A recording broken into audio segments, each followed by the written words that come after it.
கடந்த காலத்தை நாங்கள் அந்த இடத்துல விட்டு நாங்கள் கர்த்தரை பின் தொடரும் போது கர்த்தர் நம்மளுக்கு என்ன தராருங்க? வனாந்திரத்திலையும் கர்த்தர் நம்மளுக்கு ஒரு வழியை திறந்து கொடுக்கிறார். ஹல்லேலூயா, ஆமென். ஸோ நீங்கள் என்ன பண்ணாங்க? சில காரியங்களை நாங்கள் மறக்கணும், சில காரியங்களை நாங்கள் விட்டு விடணும். கர்த்தர் குடும்பத்தில் இந்த சில காரியங்களை நீங்கள் செய்யாதீங்க அப்படின்னு சொன்னால் நீங்கள் என்ன பண்ணணும்? செய்யாதீங்க. அது எப்படி? அவங்க குடும்பம் தானே, அதை விட்டு நாங்கள் எப்படி இது பண்ணுறது? கர்த்தர் சொன்னதை செய்தா ஆசீர்வாதம் உண்டு. நீங்க போகும்போது அந்த வழியில கர்த்தர் என்ன பண்ணுவாருங்க? தேவையானதை உங்களுக்கு கொடுப்பார். ஹல்லேலூயா. இஸ்ரவேல் ஜனங்களை கர்த்தர் எப்படி நடத்தினாருங்க? இல்லைங்களா? மோசே இடத்துல பேசினாங்க, மோசே அவங்கள இடத்துல சொன்னாங்க, விசுவாசித்து அவங்க என்ன பண்ணாங்க? எகிப்தை விட்டு புறப்பட்டாங்க. அதனால தான் அவங்க அவ்வளோ அதிசயங்களை பார்த்தாங்க. ஹல்லேலூயா.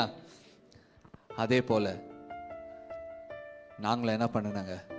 பழைய காரங்களை விட்டு விடுங்க. அதே பத்தி யோசிக்காதீங்க. இப்படி பண்ணிட்டோமே,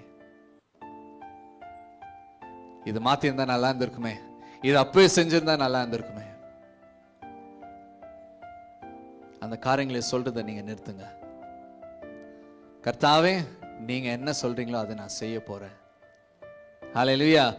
கடந்ததை நாங்க மாற்ற முடியாது, ஆனா நம்மளுடைய எதிர்காலம் யார் கையில இருக்குங்க? கர்த்தர் கையில இருக்கு. ஹல்லேலூயா, ஆமென். கர்த்தரை விசுவசிக்காதவர்களுக்கு தான் அவங்களுடைய கடந்த காலம் அவங்களுடைய எதிர்காலத்தை தீர்மானிக்கும்.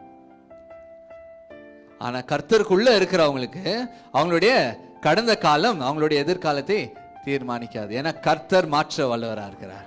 ஹல்லேலூயா. கர்த்தர் நல்லவர், இல்லைங்களா? ஆமென். சோ நாங்க நிச்சயமா நாங்க என்ன பண்ணாங்க? பழையவர்களை நாங்க மறக்க வேண்டும்.